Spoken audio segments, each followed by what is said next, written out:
Bienvenue avec moi en ligne sur cette session de coaching en direct sur la sellette.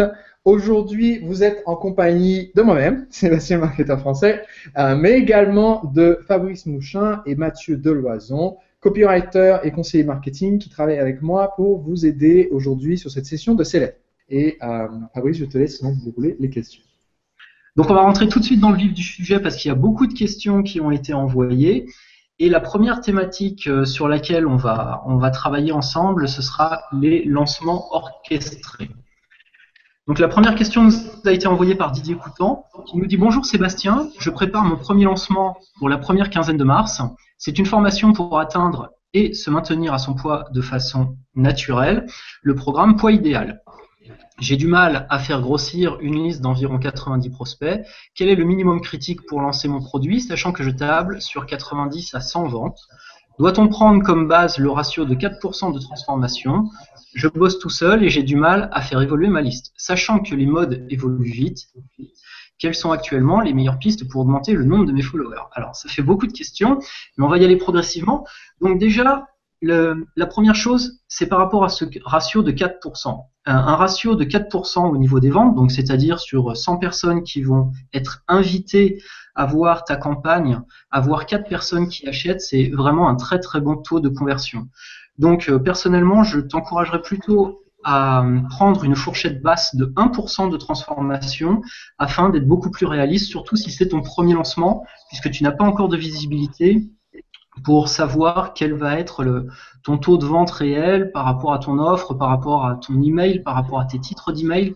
Donc tout ça, ça va jouer pour faire tes ventes. Donc du coup, un petit calcul, si tu veux faire 100 ventes et que tu as un pourcentage de 1% de transformation, il va falloir que tu fasses 100 fois plus. Donc ça veut dire que tu es contacté en direct 10 000 personnes. Donc avec une liste de 90 personnes, je dirais sur un taux de transformation de 1%, tu pourrais faire une vente aujourd'hui. Ça me paraîtrait très raisonnable de statuer là-dessus. Maintenant, pour faire évoluer ta liste, est-ce que tu as pensé à faire des partenariats? Un petit complément parce que je suis à 100% d'accord avec Fabrice et je veux vraiment que Didier comprenne ce point. Donc Fabrice n'est pas en train de te dire, Didier, que tu ne peux pas faire 4%. Au contraire, ce qu'il dit, c'est de planifier pour 1%. Parce que si tu fais en sorte de ne pas pouvoir échouer et d'être sûr qu'à 1% ça marche, on atteint notre objectif, alors tu t'offres la possibilité d'avoir une super bonne surprise. Alors que si tu pars du principe, on va commencer dès le départ et on va cartonner, on va faire 4% ou plus, et qu'après la réalité n'est pas là, là tu peux être embêté et ne pas atteindre l'objectif. Donc voilà, je voulais juste...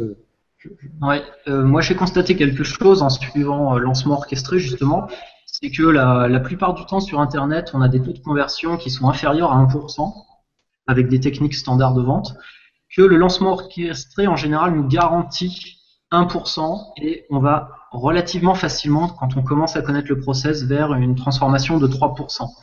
Donc table vraiment sur 1% en objectif de départ. Si tu fais mieux, ce sera tout bénéfice, mais au moins tu ne seras pas dedans par rapport à tes prévisionnels. Parce que si tu t'attends à faire un certain nombre de ventes, il ne faudrait pas non plus que tu aies une déception et que ça te coupe les pattes pour la suite. Donc pour augmenter la taille de ta liste, pense à tout ce qui est partenariat. Trouver des personnes qui sont proches de ta niche, à qui tu pourrais offrir ton produit. Alors quand je dis offrir, c'est leur permettre de proposer ton produit à leur liste comme quelque chose de complémentaire à ce qu'ils font eux.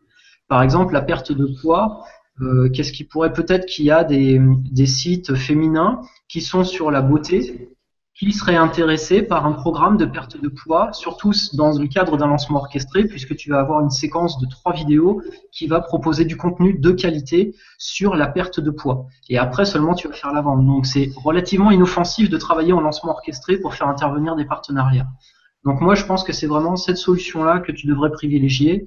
Trouver des blogs sur le net qui soient en corrélation avec ton topic et à qui une information complémentaire sur la perte de poids pourrait être intéressante. Je ne sais pas si tu vois des choses complémentaires à rajouter, Mathieu.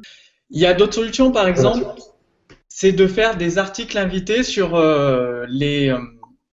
des partenaires potentiels avec toi. Tu peux faire des articles invités chez eux, comme ça te permettra de capter une partie de leur trafic, de te faire connaître et de commencer à lier connaissance avec le partenaire.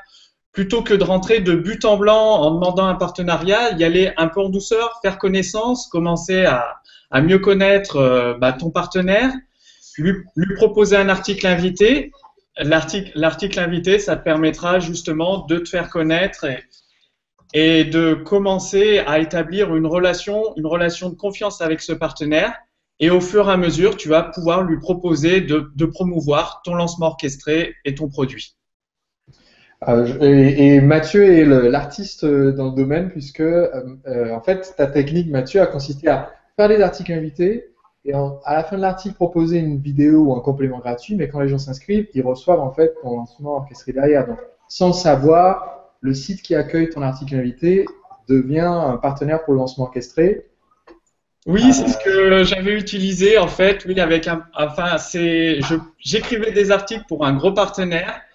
Et il y avait un lien à la fin de l'article qui renvoyait vers une page de capture d'email et après rentrait dans un processus de campagne de vente, lancement orchestré, et ça générait des ventes derrière.